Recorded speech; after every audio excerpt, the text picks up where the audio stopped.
Gali!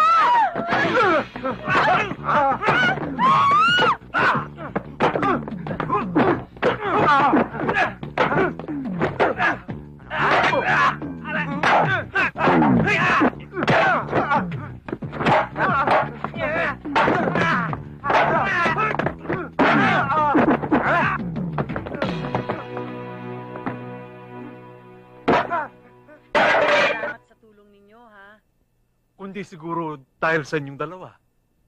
Siguro nakidnap na naman itong mga anak namin. Siguro nga ho. Dapat siguro doon ka nangupo. Siguro nga ho. Dapat siguro doblehin namin ang pag-iingat sa kanila, no? Dapat lang ho.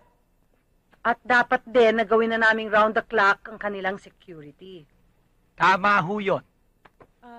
Mommy, Daddy, dahil sa ginawa nilang kabayanihan, bakit hindi nilang silang kunin yung bodyguards namin? Yeah, I agree. Aba, kung papayag pa sila why not? Teka lang.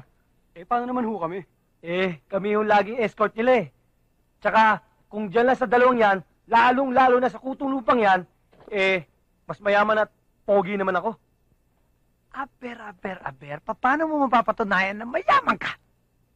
Meron ka ba dito? Yan ang aliping sa gigilid. Ito ang Sultan Kudarat.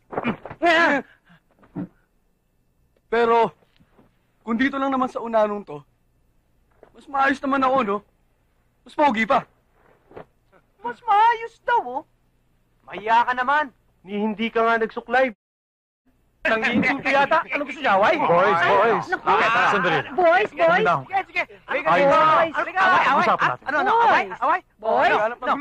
Boys, umalis kayo sa likuran ng asawa ko. Yabang And boys, please sit down. Kulang kayo. Hindi na lang ho. Aalis na lang ho kami. Sasali na lang ho kami sa federasyon.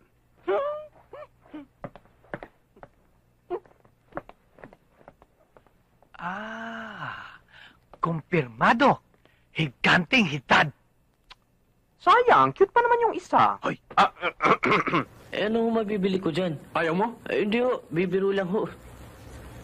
Kahit dalawa lang ho nun. Hindi maaaring bawasan yan. Itatime deposit ko yan. Para sa'yo din to. Sige, lakad na.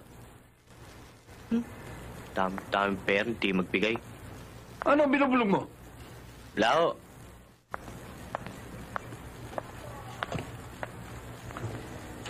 Ano kailangan nila? Gusto sana namin makausap si Mr. Gabaldon. Bakit ho? Hihingi lang sana kami ng konting pabor. May dadaing lang kami. Sa kalagayan namin. Tuloy ho kayo. Kasi na kayo, magkasama. Hanap tayo. Yan. Ay, maganda. Hoy! Sinong mga tao ito, Ba't kayo nagsipasok dito? Meron ho yata silang kailangan sa inyo May sasabihin sana kami sa inyo, Mr. Gabaldon. Kami yung nakatira sa squatter, malapit po sa Broadway. Pinaalis ho kami ng sheriff Gagawin doon yung townhouse. Dapat kayong umalis. Yung lupang yun na nabili ko, tsaka yung Broadway, lugar ng mayayaman, hindi kayo nababagay doon. Paano ho kami? Saan kami lilipat? Kaya nga ho kami nandun dahil walang matirikan ng mga bahay namin. Wala akong pakialam sa inyo. Paano naman itong mga bagay ito? Problema ninyo yan. Ano kayo sa amin? Huwag na sa amin. Sa mga bata na maawa kayo. Problema nyo na yun. Sige, alis na. Malapit kayo. Alis.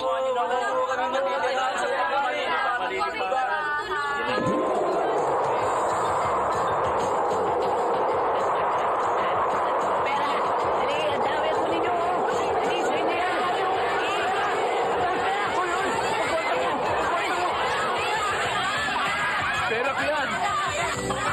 Huwag ka pakikialaman yan. Huwag niyo pagkakulang pera ko. Akin yan. Hawakan niyo ito. Akin yan. Bakit kayo?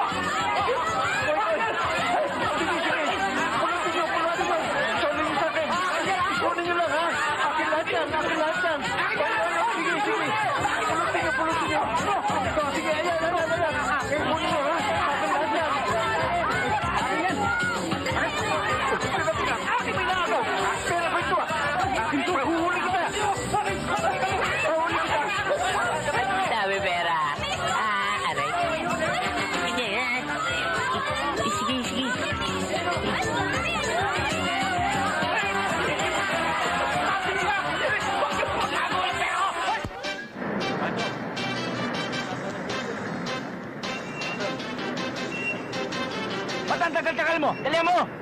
Dali-dalihan nyo. Gagamitin nyo yan. Ano? Nasaan? Nasaan kalaban? Nasaan ako? Hindi ako kalaban. Hindi ako kalaban. Naku, pasensya ka na, iho. Napakasama akong magugulat eh. Akala ko may na eh. Ay, mabuti na lahat, hindi ko nakalbit ang gatilyo. Naku. Boss, kaya naman ako nandito mag-a-apply ako ng trabaho eh. Nag-a-apply ka ng trabaho? Oo. Ay, tama-tama. Boss, baka pumutok, baka tamaan ako eh. Ang ibig ko sabihin, tamang-tama ang dating mo, ang timing mo. Nangangailangan ako ng isang supervisor. Supervisor? Oo! Boss, akala ko ba supervisor ako? Di ba nga, tire supervisor, Boss, baka pwede mamaya na to. 3 oras ang brownout dito. Gusto mo bang makagalitan tayo ng customer? Ang ibig niyo sabihin, 3 oras ako magaganito? Ang laki-laki ng katawan mo, reklamador ka. Hala, banat! Hira! Banat!